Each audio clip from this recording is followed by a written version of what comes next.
Yesterday topic effective లిజనింగ్లో 2 ఫ్యాక్టర్స్ని చెప్పుకున్నాం. What makes ఈ listening effective అనే దాంట్లో మనకి 2 పార్ట్స్ కంప్లీట్ అయినాయి. ఫస్ట్ వన్ ఏంటి? ప్రిపరేషన్. అంటే మీకు వినడానికి సంసిద్ధత అనేది అవసరం.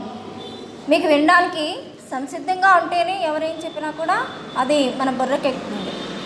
సెకండ్ ఫ్యాక్టర్ ఏంటంటే ఫిజికల్ ఫ్యాక్టర్స్. అంటే శారీరకమైనటువంటి ఫ్యాక్టర్స్ అన్నిటిని మనం ఫిజికల్ ఫ్యాక్టర్స్లోకి తీసుకుంటూ ఉంటాం. అలాగే ఒక క్లాస్ రూమ్ యొక్క లెంత్, అందులో ఉండేటటువంటి స్టూడెంట్స్, దాంట్లో ఉండేటటువంటి బ్యారియర్స్, వీటన్నిటి గురించి కూడా మనం చెప్పుకోవడం జరిగింది. ఇప్పుడు ఏంటంటే మీకు ఫిజికల్ ఫ్యాక్టర్స్ మీద డిస్కషన్ ఇచ్చాడు. పేజ్ నెంబర్ 15 చివరి పారాగ్రాఫ్ చూడండి. The preparation we make to listen help us to orient ourselves to listening, motivate us to the listening effectively. మనకి మనం చేసుకునేటటువంటి ప్రిపరేషను మనకి ఎలా ఉపయోగపడుతుందంటే, మీకు ప్రిపరేషన్ ఏ విధంగా అవుతారంటే, మనకి ఇంగ్లీష్ పాఠం విందాము అనుకుని ప్రిపేర్ అయ్యి వచ్చారనుకోండి, మీకు ఎలా ఉంటుంది? ఖచ్చితంగా ఇంగ్లీష్ లెసన్ వినాలని ఉంటుంది కనుక మీరు ప్రిపేర్ అయ్యి వచ్చారు, ప్రిపేర్డ్గా. అందుకని ఖచ్చితంగా వినాలి, విని తీరుతారు. దాన్నే మీకు సెల్ఫ్ మోటివేషన్లోకి తీసుకుని వస్తాం. అంటే మనంతట మనం ఎందుకు వస్తున్నాం కాలేజ్కి? మనం చదువుకోవడానికి, చెప్పింది వినడానికి, నేర్చుకోవడానికి వస్తున్నాం కనుక ఇదంతా సెల్ఫ్ ప్రిపరేషన్లోకే వస్తుంది. అది మోటివేషన్ అన్నమాట. మీకు మీ అంతటగా ప్రేరణ కలిగి మీరు వింటున్నారనుకోండి, అది లిజనింగ్ అనేది ఎఫెక్టివ్గా ఉంటుంది. మీరు వినేటటువంటి ఆ లిజనింగ్ ఎఫెక్టివ్గా ఉండడం అనేది జరుగుతుంది. Listening happens in an actual space at a certain location. Listening అనేది ఒక ప్లేసు, అలాగే ఒక సర్టైన్ లొకేషన్ అనేది దానికి అవసరం. Even listening online requires to be attentive and all ears. మరి మామూలుగా అయితే మీకు ఆన్లైన్లో కూడా మీరు వీడియోస్ చూస్తూ ఉంటారు, వాటిని వింటూ ఉంటారు, అర్థం చేసుకుంటూ ఉంటారు. దానికి కూడా మీకు కాన్సన్ట్రేషన్ అవసరం, మనం వినేటటువంటి పరిస్థితులు కూడా అవసరం. We must early at the listening venue. మరి ఎక్కడైనా ఏదైనా సబ్జెక్ట్ కానీ, లేదా ఒక సెమినార్కి కానీ, ఒక ప్రోగ్రామ్ కానీ వెళ్ళాలి అనుకున్నప్పుడు మనం ఏం చేయాలి అనుకుంటే కనుక, ఆ ప్రదేశానికి, ఆ లొకేషన్కి, ఆ వెన్యూకి మీరు ముందుగా వెళ్ళాలి. సభ 10 గంటల కంటే మీరు ఏ 10:15 వెళ్ళడం అలా చేయకుండా బిఫోర్గా ఒక 15 గంట ముందుగా మనం ఆ వెన్యూకి మిమ్మల్ని చేరుకోమని చెప్తున్నాడు. Arriving early ensures that we find the right place to seat to listen. మరి ఎందుకండి త్వరగా వెళ్ళడం, ఎందుకు ముందు వెళ్ళాలి అనుకుంటే, మనకి బాగా వినబడేటటువంటి ప్లేస్ని మనం సెలెక్ట్ చేసుకుని ఆ ప్లేస్లో మనం కూర్చోవడం అనేది జరుగుతుంది. అందుకని కరెక్ట్ ప్లేస్ని, మనకి బాగా వినిపించేటటువంటి ప్లేస్ని సెలెక్ట్ చేసుకోవడం కోసం మనం వెన్యూకి ముందుగా వెళ్ళాలి. In a physical situation sometimes the organizers run a trial to check for sounds and acoustics. మామూలుగా ఫిజికల్ సిచ్యువేషన్స్ ఏంటి? అక్కడ ఉండేటటువంటి మైక్ సెట్స్, అదే సౌండ్ సిస్టమ్స్, ఇలాంటివన్నీ ఎలా పనిచేస్తున్నాయి? కొన్నిసార్లు కొంచెం నాయిజీగా ఉండడం, ఎక్కువ వస్తుంటే ప్రతిధ్వనించడాన్ని ఎకోయిస్టిక్ అని అంటారు. అలా ఏమైనా రీసౌండ్స్ ఏమైనా వస్తున్నాయా ఏంటి అనేసి చెప్పి ముందుగా ఆర్గనైజర్స్ ఏం చేస్తారంటే మైక్ సెట్లని, వాటిని అన్నిటినీ కొద్దిగా చెక్ చేసుకుని ఉంచుకుంటారు. We might use the opportunity to find the best place to seat ourselves. ఏ మైక్ సెట్కి పక్కన కూర్చున్నారనుకోండి, విపరీతమైనటువంటి నాయిస్ చెవులకి వస్తూ ఉంటుంది. అందుకని ఏం చేయాలి? బెస్ట్ ప్లేస్ని చూజ్ చేసుకొని కూర్చోవాలి మనం. Maintain eye contact with the speaker can help us to tremendously. మనకి ఎంతసేపు స్పీకర్ తోటి ఐ కాంటాక్ట్ని మెయింటైన్ చేయండి. అంటే ఇక్కడ స్పీకర్ మాట్లాడుతుంటే ఎక్కడో బయట కిటికీలోంచి అక్కడికో లేదా ఈ పక్కకో ఎక్కడికో చూడడం కాకుండా, ఎవరైతే మాట్లాడుతున్నారో వాళ్ళని చూస్తూ ఉండడం అనేది మనకి ముఖ్యమని చెప్తున్నాడు. We receive positive inputs at the same time. అలాగే మనకి పాజిటివ్ ఇన్పుట్స్ని తీసుకోవడం అనేది చాలా ముఖ్యం. అంటే ఏంటి చెప్పిన దాంట్లో ఏంటి పాజిటివ్ అనేది మీరు తీసుకుంటూ ఉండాలి. It can facilitate the speaker in receiving response.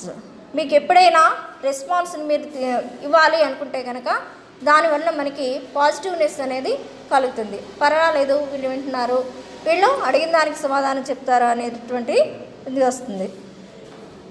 Acknowledgement and affirmation. Enthusiastic listeners brings out the best in speakers performance. అయితే కొంతమంది ఎలా ఉంటారంటే లిజనర్స్ కూడా ఎంతూజియాస్టిక్గా ఉంటారంటే బాగా ఆతృతగా ఉండడం అనేది జరుగుతూ ఉంటుంది. ఇలా ఎంతూజియాస్టిక్గా ఉన్న వాళ్ళు కూడా స్పీకర్కి బెస్ట్ పెర్ఫార్మెన్స్ అనేది ఇవ్వడం అనేది జరుగుతుంది. నెక్స్ట్ సి చూడండి. కమింగ్ టు కంక్లూజన్ అని ఇచ్చాడు. One of the activities we do while listening to any one is to judge the speaker statements and form opinions. మరి ఇంకొక యాక్టివిటీ ఏమని ఇచ్చాడు, మామూలుగా స్పీకర్ ఏం చెప్తారో నా స్టేట్మెంట్స్ని మీకు జడ్జ్ చేసేటటువంటి ఒపీనియన్ అనేది ఉండాలి. ఏదో ఒక స్టేట్మెంట్ చెప్పి ఇది కరెక్టా కాదా అని చెప్పామనుకోండి, లెసన్ అంతా వింటే మీకు అది కరెక్టా కాదో తెలుస్తుంది. మనం ఎక్కడో వింటూ ఉంటే మనకి ఏమీ తెలియదు. We sometimes make conclusion even before the speaker completes his speech. కొన్నిసార్లు స్పీకర్ స్పీచ్ని కంప్లీట్ చేయకుండానే కంక్లూజన్కి రావడం అనేది జరుగుతుంది. అంటే ఏం చెప్తారు ఏంటి అనే దానికి మనకు ఒక ఐడియా అనేది వచ్చేస్తుంది. దీని గురించి యాక్టివిటీ 4 ఇచ్చాడు మీకు. Mister twist is listening to an inspirational talk on vegetables that promote good health. ఇందుకే మిస్టర్ ట్విస్ట్ అనేటటువంటి వ్యక్తి ఒక ఇన్స్పిరేషనల్ స్పీచ్ని వింటున్నాడు. ఆ స్పీచ్ దేని గురించి అనేది చూస్తే కనుక వెజిటబుల్స్ అనేవి మంచి హెల్త్ని ఇస్తాయి మనకి అనేటటువంటి విషయం మీద ఒక ఇన్స్పిరేషనల్ స్పీచ్ని వింటూ ఉన్నాడు. ఎవరు? Mister twist. During the presentation he realizes that the food experts warns the people against the excessive consumption of mister twists favourite vegetable. అయితే ఈ ప్రెజెంటేషన్ అంతా జరుగుతూ ఉండగా అక్కడ ఉండేటటువంటి ఫుడ్ ఎక్స్పర్ట్ ఒక వార్నింగ్ ఇచ్చాడట ప్రజలందరికీ. ఏమని? తనకి బాగా ఇష్టమైనటువంటి ఒక వెజిటబుల్ని ఏమన్నారంటే, ఈ వెజిటబుల్ని ఎక్కువగా వాడడం వలన మీకు చాలా నష్టం కలుగుతుంది అని చెప్పారట. ఇంతకీ పాపం మన ట్విస్ట్ గారికి ఆ వెజిటబుల్ అంటే బాగా ఇష్టం. ఇక్కడ ఎక్స్పర్ట్ ఏం చెప్పారు? ఆ వెజిటబుల్ని వాడడం నష్టం జరుగుతుంది అని ఆయన చెప్పారు. Mister twist is aggrieved and angry and takes it as a personal insult. ఆ విధంగా చెప్తే ఇతనికి విపరీతమైనటువంటి కోపం వచ్చింది. ఈయనకి అగ్రీ ఉండలేదు, దానికి అంగీకరించట్లేదు. ఆ విధంగా ఇష్టమైన దాన్ని ఈయన వద్దంటున్నారు అని కొంచెం కోపం వచ్చింది ట్విస్ట్కి. ఎలా ఫీల్ అవుతున్నాడంటే, నన్ను పర్సనల్గా ఇన్సల్ట్ చేస్తున్నారు స్పీకరు, నా గురించే చెప్తున్నారు అని అనుకుంటున్నారు. ఒక సభలో ఏమైనా చెప్తే అందరినీ ఉద్దేశించి చెప్పడం అవుతుంది తప్ప మనకి ఎవరో ఒకళ్ళు ఉద్దేశించి చెప్పడం అనేది జరగదు. అందుకని నన్నే అనేసారని మాత్రం అనుకోకూడదు. పాపం ట్విస్ట్ గారు మాత్రం అలా తీసుకున్నారు ప్రస్తుతానికి. He is in stock opposition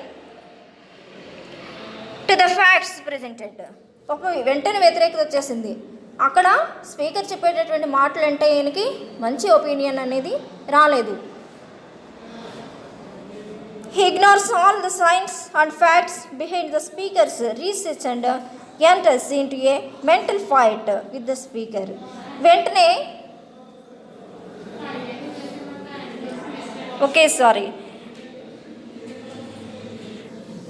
The enraged Mr. Twist decided to stop listening after the mention of his favorite vegetable.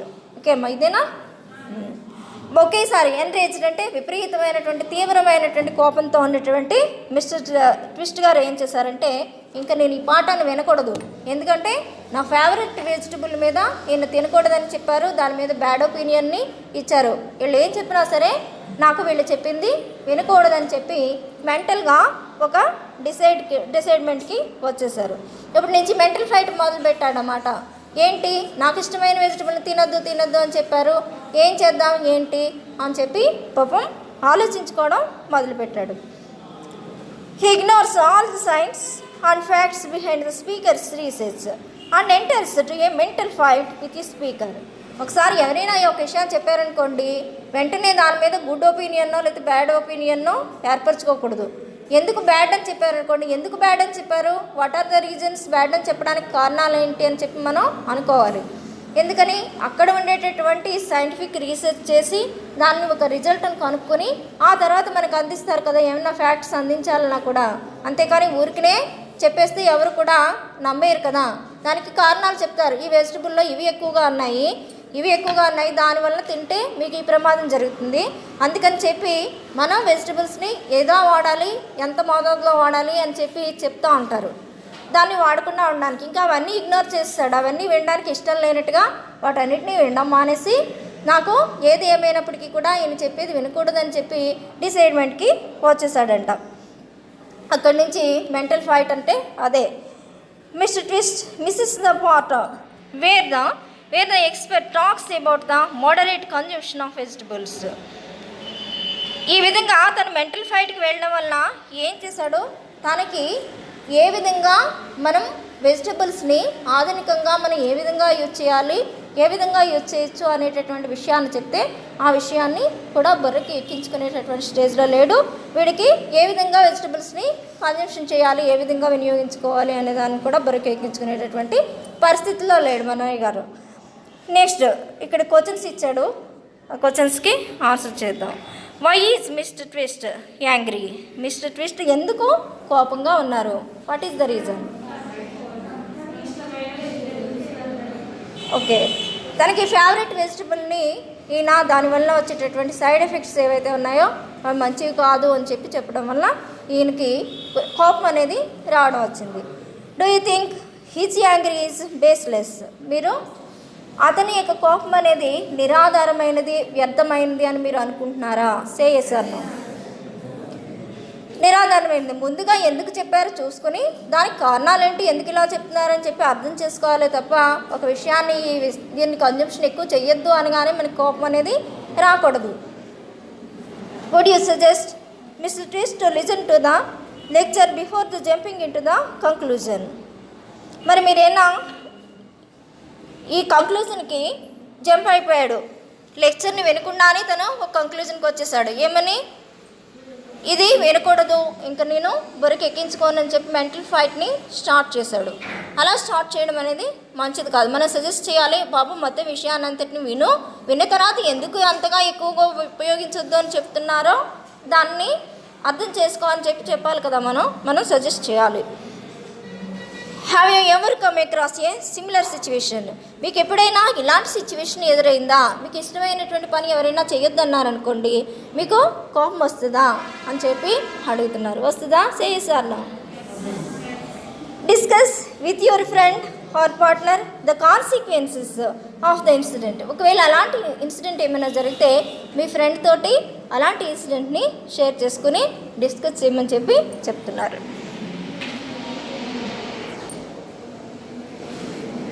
Next చూడండి. What we understand from the above activity is that personal judgments in a listening context especially during the listening can have a detrimental value not just immediately but also in long term.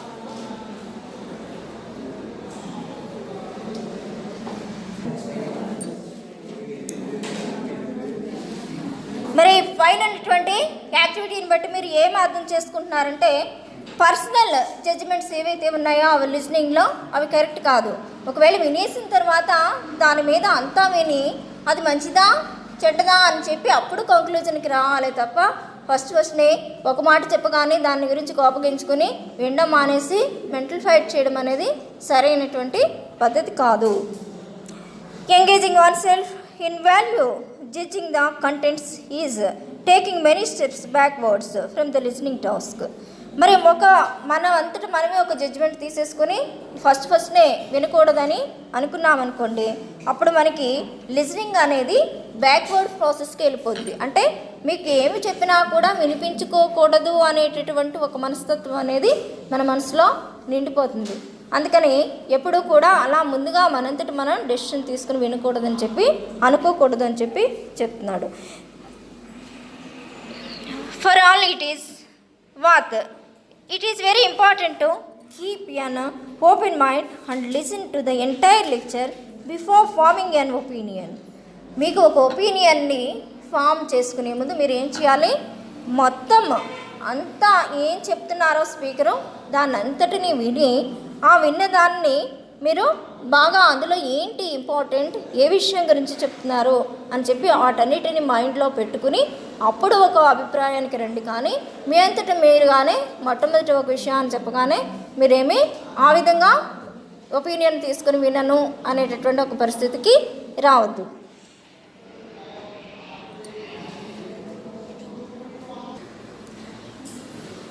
మీకు D వచ్చి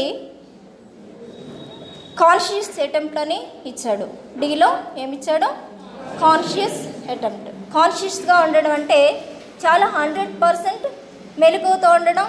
మనకి దాని విషయాన్ని చేస్తున్నాం అని చెప్పి మన brain చేస్తుంది, అంటే మన బ్రెయిన్ 100% యూజ్ చేసుకుంటూ ఉంటాం. అంత అటెంప్ట్ తోటి మనం ఏ విషయాన్న చేస్తుంటే సబ్ కాన్షియస్గా కొన్ని పనులు జరిగిపోతూ ఉంటాయి. ఇలాగా మనం ఊపిరి పీల్చడం ఇలాంటివన్నీ మనం ఏమి కావాలని చెయ్యం. అలా కాకుండా కాన్షియస్గా ఉండాలంటే మన మైండ్ 100% ఉపయోగించుకుంటున్నాం అనేది కాన్షియస్ అటెంప్ట్ అవుతుంది. Here all of us listen with full attention and some times selectively. మరి మనలో అందరూ కూడా ఎలా వింటాము ఏంటి అనేది చూసుకుంటే ఫుల్ అటెన్షన్ తోటి వినడం అనేది జరుగుతుంది. కొన్నిసార్లు అయితే సెలెక్టివ్గా వింటూ ఉంటాం. We have had train numbers and destination announcements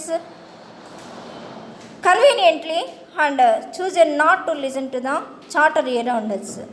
ఒకసారి మనం ఏ ట్రైన్ ఎక్కడానికి మనం రైల్వే స్టేషన్కి వెళ్తూ ఉంటాము. అక్కడ వాళ్ళు అనౌన్స్మెంట్స్ ఇస్తూ ఉంటారు. మామూలుగా మన రైల్వే ప్లాట్ఫామ్ చూసామనుకోండి, రద్దీగా ఉండి చాలా విపరీతమైనటువంటి నాయిస్ని రకరకాల అమ్ముకునే వాళ్ళు లేకపోతే కూడా వచ్చిన ప్యాసింజర్స్ వాళ్ళు చాలా నాయిస్ చేస్తూ ఉంటారు. అంత నాయిస్లోని కూడా మనం ఏం చేస్తాం, ఆ రైల్వే వాళ్ళు చెప్పినటువంటి అనౌన్స్మెంట్ యొక్క ఏ ట్రైన్ ఏ ప్లాట్ఫామ్ మీదకి ఏ నెంబర్ ట్రైన్ వస్తుంది అనేది అనౌన్స్ చేస్తుంటే మన దృష్టి అనేది చుట్టూ ఉన్న రద్దీని అంతటినీ మర్చిపోయి ఓన్లీ అనౌన్స్మెంట్ మాత్రమే వింటాం. ఎందుకని మనకి అక్కడికి ఇంపార్టెంట్ అయినది ఏంటి, ఆ ట్రైన్ ఏ ప్లాట్ఫామ్ మీదకి వస్తుంది, ఏ నెంబర్ ట్రైన్ ఎన్ని గంటలకు వస్తుంది అనేది మనకు అవసరం. కాబట్టి మిగతా నాయిస్లు అన్నింటినీ కూడా పట్టించుకోము, ఇగ్నోర్ చేస్తూ ఉంటాము. We understand listening effectively is important for the information which is necessary. Sometimes we encounter situations where the listening can be hampered. అయితే కొన్నిసార్లు ఏమవుతుంది, కొన్ని రకాలైనటువంటి పరిస్థితుల్లో లిజనింగ్ అనేది చాలా ఇంపార్టెంట్ ఇన్ఫర్మేషను, చాలా ఉపయోగపడేటటువంటి ఇన్ఫర్మేషన్ ఉన్నప్పటికీ కూడా మనం కొన్ని సిచ్యువేషన్లను బట్టి మన లిజనింగ్ అనేది హ్యాంపర్ అవుతుంది. అంటే అక్కడ కూడా మనకి చాలా ఇంపార్టెంట్ అయినటువంటి విషయాన్ని విందామే అనుకుంటాము, కానీ ఆటంకం అనేది అక్కడ కూడా కలుగుతుంది. అదే హ్యాంపర్ అంటే దాన్ని ఆటంకంగా తీసుకుంటాం. We have to make conscious attempts not just to listen but listen effectively. అందుకని మనం ఏం చేయాలి, కాన్షియస్ అటెంప్ట్ని చేయమంటున్నాడు మిమ్మల్ని. ఆ విషయం మీదే మీ యొక్క దృష్టిని కేంద్రీకరించండి. మీకు లిజనింగ్ అనేది ఎఫెక్టివ్గా ఉండేలాగా చూసుకోండి. అంటే వేరే విషయాలన్నింటినీ, అంటే ఇంత రద్దీలో మీరు అనౌన్స్మెంట్ని వినాలని ఎలా అనుకుంటున్నారో మీరు వినాలనుకునేటటువంటి ముఖ్యమైనటువంటి విషయాల మీద మాత్రమే దృష్టి పెట్టి మిగతా విషయాలు మీ చుట్టుపక్కల జరిగేటటువంటి ఇన్సిడెంట్స్, మిగతా మైక్ సౌండ్స్ ఇలాంటివన్నీ కూడా ఇగ్నోర్ చేయండి. జనరల్గా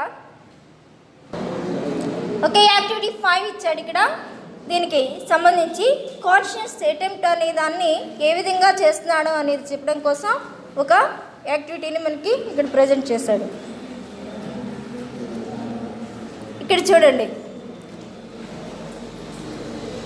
Vijay is the only participant from your college for an international students cultural meet. మరి మీ కాలేజ్ నుంచి విజయ్ అనేటటువంటి స్టూడెంట్ ఇంటర్నేషనల్ స్టూడెంట్స్ కల్చరల్ మీట్కి వెళ్తూ ఉన్నాడట. He is early for the event, seated comfortably at the I level of the speaker. చాలా త్వరగా వెళ్ళిపోయాడు ఆ మీట్కి. అలాగే ఒక స్పీకర్ మాట్లాడేటటువంటి చోటుకి కనిపించే విధంగా చాలా జాగ్రత్తగా ఒక ప్లేస్ని వెతుక్కు కూర్చున్నాడు. The chairperson of the selection board invites Vijay formally for the orientation program. మరి చైర్పర్సన్ ఇక్కడ ఈ విజయ్ని ఓరియంటేషన్ ప్రోగ్రామ్కి పిలిచాడట. అంటే మీకు ఓరియంటేషన్ ప్రోగ్రామ్స్ అనేవి మీకు మన సైన్స్ వాళ్ళు ఓరియంటేషన్ ప్రోగ్రామ్ చేసుకున్నారు. ఏం చేసుకున్నారు? ఫ్రెషర్స్ పార్టీ చేసుకున్నారు. ఎందుకని? అందరూ ఒకళ్ళతో ఒకళ్ళు బాగా కలిసిమెలిసి ఇలా ర్యాగింగ్లు, కామెంట్లు ఇలాంటివన్నీ లేకుండా ఉండడం కోసం, కొత్తదనం అనేది పోయి ఫ్రీగా మూవ్ అవ్వడం కోసం, మనకి కాలేజ్ అంటే భయం పోయి చక్కగా చదువుకోవడానికి వస్తున్నాం అనేటటువంటి ఒక మంచి వాతావరణాన్ని వెల్కమ్ చేయడం కోసం మనం ఎప్పుడు కూడా ఓరియంటేషన్ ప్రోగ్రామ్స్ అనేది చేసుకుంటూ ఉంటాం.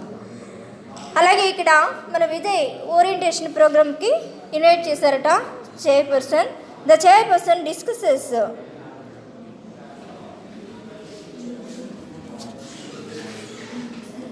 Budget, accommodation, the travel. మొత్తం చైర్పర్సన్ ఏమేమి డిస్కస్ చేశారనేది చూస్తే కనుక బడ్జెట్ గురించి, అలాగే అకామిడేషన్ గురించి, అలాగే ట్రావెల్ గురించి, ఈ మూడింటి గురించి చైర్పర్సన్ డిస్కస్ చేశారట. Vijay is excited about the selection and keeps looking around the crowd so much so that he loses talk of the chairperson speech. అయితే విజయ్ చాలా ఎగ్జైట్ అయిపోయాడు. నన్ను సెలెక్ట్ చేశారు, నేను చాలా ఆతృతతో ఉన్నా అని చెప్పి ఎగ్జైట్ అయిపోతూ ఉన్నాడు. ఒకసారిగా ఆ విధంగా అతన్ని సెలెక్షన్కి పిలవడం వలన చుట్టూ చూస్తే ఎలా ఉంది? చుట్టూ చాలా క్రౌడ్ ఉంది. అంటే విపరీతమైనటువంటి జనసమూహాన్ని మనం క్రౌడ్ అని అంటాం. జనం ఉన్నారు. తన యొక్క ట్రాక్ని మర్చిపోయాడు. ఈ చుట్టూ ఉండేటటువంటి జనసమర్థాన్ని వీటన్నిటిని చూసి చైర్పర్సన్ ఏం చెప్తున్నారు అనే దాన్ని వినడం మానేసి సైడ్ ట్రాక్కి వెళ్ళిపోయాడు అన్నమాట. అంటే పక్క వాళ్ళు ఏం మాట్లాడుకుంటున్నారు, చుట్టూ ఉన్న క్రౌడ్ ఏం మాట్లాడుకుంటున్నారు అనేటటువంటి విషయానికి వెళ్ళిపోయాడు. చైర్పర్సన్ చెప్పేటటువంటి మాటలు వినపడతాయో అప్పుడు అక్కడే ఉంటాడు. మన వాళ్ళు చెప్తా ఉంటారు ఏమని, బాడీ ప్రజెంట్ మైండ్ ఆబ్సెంట్ అని. అందుకని ఆ విధంగా అయిపోయింది మన విజయ్ గారి యొక్క పరిస్థితి. ఇప్పుడు ఏం చేస్తాడో చూద్దాం. చూడండి. When he reaches home, he can't recall the details regarding the budget and itinerary. అయితే ఇంటికి వెళ్ళిపోయాడు. అక్కడ చైర్పర్సన్ చెప్పినటువంటి విషయాలన్నింటినీ విన్నాను అనుకుని బాడీ ప్రజెంట్గా మైండ్ ఆబ్సెంట్గా పెట్టుకుని వచ్చేసాడు ఇంటికి. ఇప్పుడు ఇంటికి వెళ్ళాక చైర్పర్సన్ గారు ఏం చెప్పారు అనేది రీకాల్ చేసుకోవాలంటే తిరిగి గుర్తు తెచ్చుకోవాలి. రీకాల్ అంటే మళ్ళీ తిరిగి గుర్తు చేసుకోవడాన్ని రీకాల్ అని అంటాం. ఏం చెప్పారు ప్రిన్సిపల్ ఎక్కడ చైర్పర్సన్ అనేది గుర్తు తెచ్చుకోవాలంటే పాపం ఏమైనా గుర్తొస్తాయో మన విజయ్ గారికి? గుర్తురావు. ఎందుకు గుర్తురావు? పాపం చుట్టూ ఉన్నటువంటి క్రౌడ్ ఏమనుకుంటున్నారు అని చెప్పి బాగా ఎగ్జైట్ అయిపోయి ఆయన చైర్పర్సన్ చెప్పేటటువంటి మాటలు వినకుండా ఎక్కడోకో వెళ్ళిపోయాడు. అందుకని చాలా ఇబ్బంది పడుతూ ఉన్నాడు. To add this his was he doesn't even remember the dates of his travel. ఇదంతా చూస్తే కనుక తనకి ఇంకో విషయం అయిందట. తను ఏ రోజుల్లో ట్రావెల్ చేశాడు ఏంటి ఆ విషయాలను కూడా గుర్తు తెచ్చుకోలేకపోయాడు. అంటే అంత మైండ్ అనేది బాగా డైవర్ట్ అయిపోవడం అనేది జరిగింది.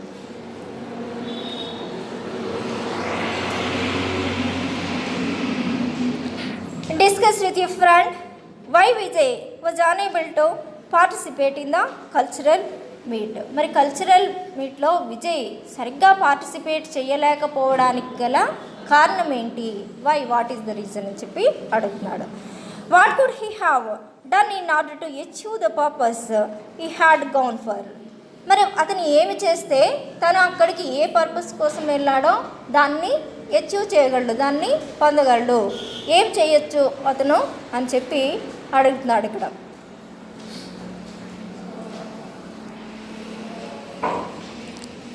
ఇక్కడ రీజన్ చెప్తున్నాడు. ఇక్కడ చూడండి.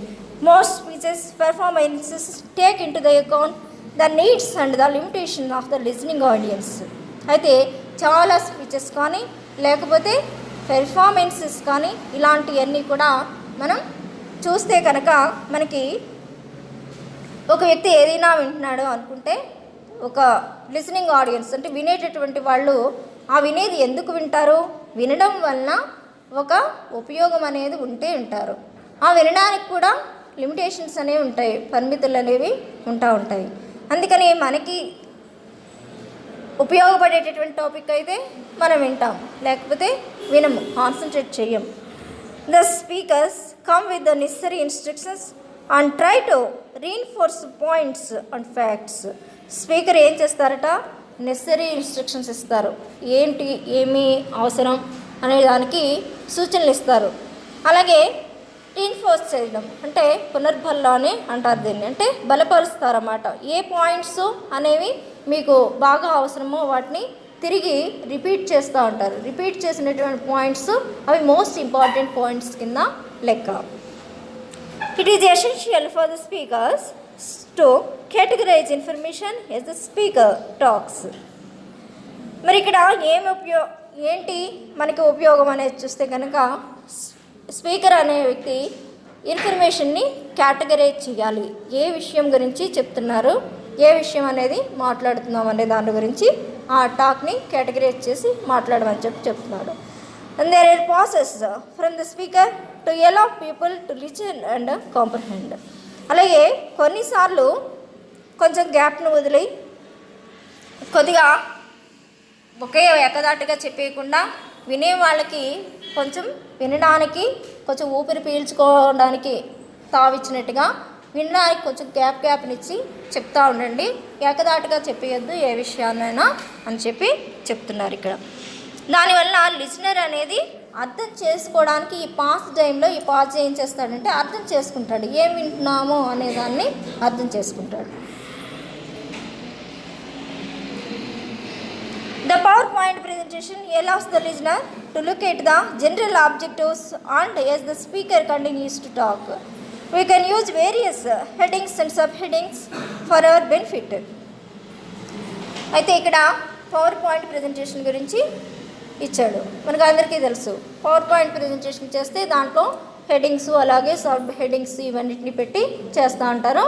మనం దాన్ని ఆ పవర్ పాయింట్లో ఉండేటటువంటి హెడ్డింగ్స్ని వాటిని అర్థం చేసుకుంటూ ఉంటాం. ఓన్లీ స్పీకర్ వాటిని ఎక్స్ప్లెయిన్ చేసేస్తూ ఉంటారు. అయితే ఇలాంటి ఏమైనా ఉన్నాయనుకోండి, వీటిని అక్కడ ఉండేటటువంటి ఆబ్జెక్టివ్స్ ఏవైతే ఉన్నాయో వాటిని మాట్లాడుతూ స్పీకర్ చెప్పేయడం అనేది జరుగుతుంది. హెడ్డింగ్స్ని చూసి వాటి యొక్క సబ్ హెడ్డింగ్స్ చూసి వీటి యొక్క ఉపయోగాలు ఇవి అని చెప్పేస్తూ ఉంటారు. These markers will help us to better recall later. ఇలాంటివి ఏమైనా ఉన్నాయనుకోండి, హెడ్డింగ్స్ కానీ సబ్ హెడ్డింగ్స్ కానీ చూడడం వల్ల ఉపయోగం ఏంటంటే నెక్స్ట్ మనం ఆ మ్యాటర్ని రీకాల్ చేసుకోవడానికి మనకి బాగా ఉపయోగపడతాయి. అంటే తిరిగి వాటిని గుర్తు చేసుకోవడం అనేది. ఇక్కడ రీకాల్ చూడండి ఎన్నిసార్లు ఉపయోగించాడు. ఇది రీకాల్ ఏంటంటే మనం ఏ విషయాన్నైనా విన్నప్పుడు దాన్ని మళ్ళీ ఒకసారి గుర్తు తెచ్చుకునేటటువంటి ప్రయత్నాన్ని కంపల్సరీ చేయాలి. అలా గుర్తు తెచ్చుకునేటటువంటి ప్రయత్నం చేస్తే ఏమవుతుందంటే అది మీ బుర్రలో గుర్తుండిపోతుంది.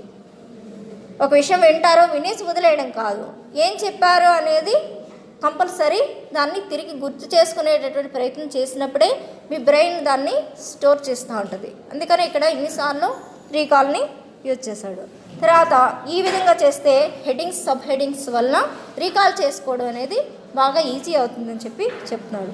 Some times we can have a checklist for ourselves where we may post questions and leave a blank to be filled with the information from the speaker. కొన్నిసార్లు మనకి చెక్ లిస్ట్ ఇవ్వడం అలాంటివన్నీ జరుగుతూ ఉంటాయి. అలాగే తర్వాత next అంతా చెప్పేసిన తర్వాత క్వశ్చన్స్ వేయడం ఇవన్నీ కూడా జరుగుతూ ఉంటుంది. మీకు ఏమైనా ఇన్ఫర్మేషన్ కావాలి అనుకుంటే కనుక మనకి కొన్నిసార్లు బ్లాంక్స్ అనేది ఇవ్వడం, వాటిని ఫిల్ చేయమడం ఈ విధంగా జరగడం వల్ల మనకి ఆ ఇన్ఫర్మేషన్ అనేది రీకాల్ అవుతూ ఉంటుంది. We can anticipate our concerns and note take as the speaker proceed to talk about it. ఎప్పుడు కూడా స్పీకర్ మాట్లాడేదానికి మనం వ్యతిరేకంగా ఉండకూడదు. This is a laborious task only to remind us that listening is not an easy skill. అందుకని ఎప్పుడు కూడా చాలా శ్రమతో కూడుకున్న